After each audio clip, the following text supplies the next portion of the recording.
அனைவருக்கும் காலை வணக்கங்க. நம்ம ரம்பை இலை பற்றி தான் இன்றைக்கி ஒரு வீடியோ.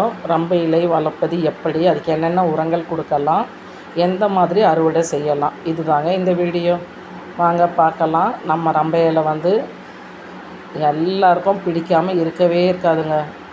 ஒரு இணுக்கி போட்டாலே ஊரே மணக்குன்ற மாதிரி அவ்வளோ வாசனை இருக்கும். குருமாவில், பிரிஞ்சில், பிரியாணியில், மசாலா நம்ம கறி வறுக்கிறதுல எதில் வேணாலும் சரிங்க, இதை போடும்பொழுது அவ்வளோ ஒரு வாசனை இருக்கும். ஆனால் இதை எப்படி நம்ம பறிக்கிறதுன்றதுக்கு தாங்க இந்த வீடியோ. எனக்கு ஃபஸ்ட்டு ஒரு 2 வருஷம் முன்னாடி நிறைய வந்தது. ஒரு குட்டி செடியாக பக்கத்து வீட்டில் கொடுத்துருந்தாங்க. இங்கே இல்லைங்க, வேப்பம்பட்டில். அது அப்படியே வளர்ந்து நிறைய செடி நான் நிறைய பேருக்கு கொடுத்துருந்தாங்க. ஆனால் இங்கே நான் ஒரு வருஷத்தில் ஒரு 4-5 செடி வாங்கி வச்சுட்டேன், நம்ம செடி. ஆனால் ஒன்று கூட வரவே இல்லைங்க. அதனால் பெருசாகவே வாங்கிட்டு வந்தேன், ஆனால் வரவே இல்லை. எனக்கு ரொம்ப நாள் புரியவே இல்லை, ஏன்டா அங்கே அவ்வளோ தூரம் நிறைய பேர் கொடுத்தோம், இங்கே அதே மாதிரி தான் நம்ம பராமரிக்கிறோம், ஆனால் ஏன் வரலை அப்படின்ற மாதிரி ஒரு யோசனை எனக்குள்ளேயே ஓடிட்டு இருந்தது.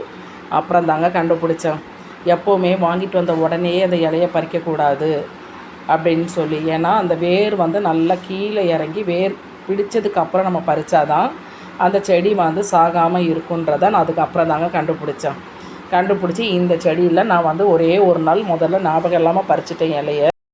அப்புறம் தாங்க யோசனை வந்தது, பெண் புத்தி பின் புத்தின்ற மாதிரி நான் அதே மாதிரி பண்ணிட்டேன் இந்த செடி விஷயத்துலங்க.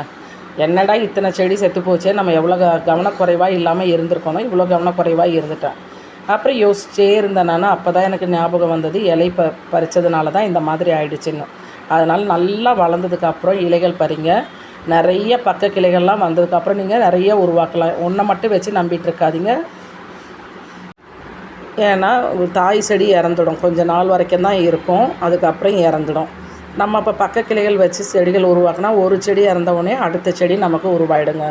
அது மாதிரி நம்ம பக்கத்தில் வரும்பொழுது இங்கே பாருங்கள், பக்கத்தில் வந்திருக்கு. இன்னும் கொஞ்சம் நாள் ஆனதுக்கப்புறம் நம்ம அதை கட்டிங்ஸ் எடுத்து மற்றவங்களுக்கும் கொடுக்கலாம், நம்மளும் யூஸ் பண்ணலாங்க.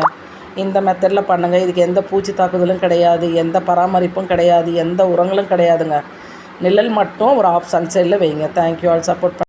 சப்போர்ட் பண்ணுங்கள், சப்ஸ்கிரைப் பண்ணுங்கள்.